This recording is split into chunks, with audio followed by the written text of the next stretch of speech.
think he must have been at least 30, he could pass on stage for a 12-year-old boy. Admittedly a rather precocious one. And it's remarkable, really, because, you know, I mean, the Buccaneer made him a star, which he was rather grudging about in his diary. I think he'd sooner have been made a star for something a little more serious, perhaps, because as far as he was concerned, the Buccaneer was a trivial little musical. We don't discuss it. And he went straight into review from the Buccaneer, actually, to share my latest. Green? What a ridiculous colour for a suit. Green! Lettuce green, if you don't mind.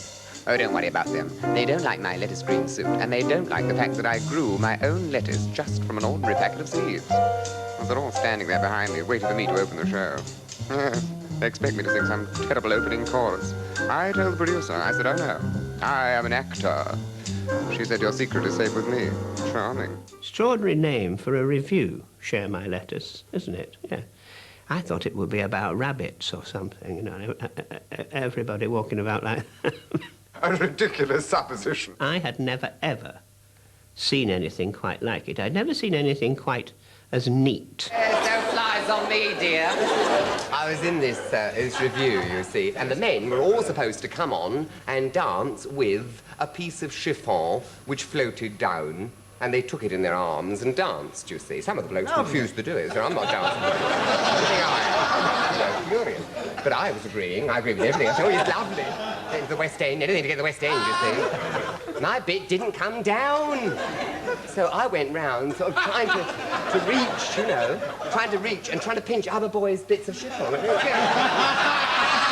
And the management came around and said, brilliant, you looking for the chiffon? Brilliant, keep it in. So we did. For the rest of the show, it became a comedy number. 3 hit reviews in a row, but review was just about on its way out, really. It was on its last leg. Would you say this was a review in the old tradition or a new type of review? I'd say it was a compromise, wouldn't you have known? Definitely, yes. When he wanted to work with you, he was more than the easiest person to work with. It was joy. If he didn't happen to feel like it, it was the most hateful thing that I can possibly think of. It was like trying to work with, well, I don't know, a tank. You know, a tank that was coming towards you. I'm always cooperative, very professional. Yeah, do you mind? that line you put in. No, The lines that you put in, if it comes to that, really. He said, what we've got to do is to ad-lib, improvise, and add on to this rubbish that we have here, and make it good. We were like one voice coming out of 2 people. You know those people in life who live together so long that they always overlap each other when they talk? One starts and somebody else carries on, but the other one hasn't stopped. And so we were constantly overlapping each other and repeating each other's phrases. And it was terribly funny. You don't mean that. I do. You're quite lovely. She's just saying it. And by the way, we're engaged. What? I found him very easy to work with. I mean, the thing about Kenneth is that I was never a threat to him, work-wise, in the sense that I was always his feed or a person feeding stuff to him. I was never an equal, funny person. He was kind of cruel, maybe, in his diaries to some people who were equal to him, but I wasn't, so I never had any trouble with Kenneth at all. We understand each other, with some difficulty, but we do understand each other. Well, I don't know much about that. When we were doing One Over the Eight in the Duke of York's many years ago in the 60s, we had one particular sketch called the hairdressing sketch, where I was sitting on a stool with a sheet round my neck like a hairdresser's, and he came in and doing the very grand voice, yes, I know, all that grand voice, and was talking about the new hairstyles that were going to be done then. And what he was supposed to say was, what you need is a blow wave. And I said, what? He said, blow wave, a wave that goes right through and blows away. And this particular night, he made the mistake and said, what you need is a blow job. I said, a what? He said, a blow? Oh, no, wait a minute. And he actually managed to make a joke out of that. The audience was in hysterics because this was almost a forbidden word to use in the 60s. But we got away with it. No, none of the papers picked it up, but he actually made the mistake. What do you think I am, a fool? Look at you, I sometimes wonder. I'm not sure if it was a mistake. I think it was an ad-lib to see what would happen. Kenneth is a person who crossed barriers between comedy and acting. And I think he showed that someone who obviously was a fine actor could also become a stand-up comedian. And I think that it was difficult for Kenneth at first because he had all the nerves of an actor going into being a comedian.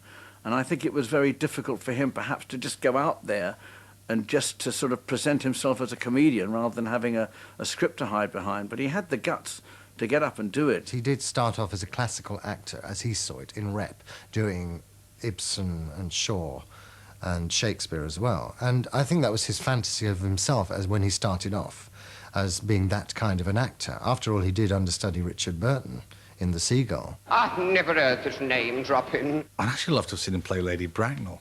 A handbag? And he would have been intense and deadly in his treatment of it, of somebody pretending to be classy while actually being your absolutely appalling Daily Mail reading, lower middle class, hyacinth bucket animal, which is what Lady Bracknell is. And he would have made that character stunning. I'm glad to hear it. Yes, Edith, in fact, I was told on very good authority afterwards, said, why have you cast him? Why have you cast Kenneth Williams? And apparently the producer said, I think he's very good, he'd be very good in the role. And she said, but he's got such a peculiar voice. He did a play with Dame Edith Evans called Gentle Jack. And his entrance in this, he was playing a sort of Puck-like character, was to come down a rope. And that was how he, and onto the stage, and that's how he first entered. And after he'd been doing this on tour for a while, he came into the West End, and so far perfectly straight. And the night I went, he obviously decided he couldn't live without the comedy anymore, so he came down the rope and turned to the audience and said, hello. And the audience, we all broke up laughing, big cheer for Kenneth. And it was pretty well impossible to get back into the part, so to speak, because now we'd got the funny Kenneth Williams. And Dame Edith was heard to say, we don't want personal asides to the audience, Kenneth, it's not in the script.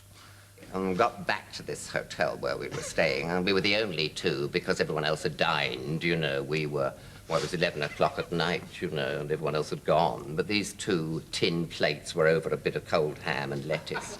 And we sat in the corner of this empty room, and an old fart, who was the night porter, who was deputizing both as night porter and waiter, came in and said to Dame Edith, do you fancy a drop? And she said, oh, yes, a half bottle of Beaujolais would not come amiss. He said, I thought you'd fancy that. I got a drop in the sideboard for you. And bent over to get it, and then broke wind with alarming ferocity. It really rang out appallingly. And she said to me, this place has gone off terribly.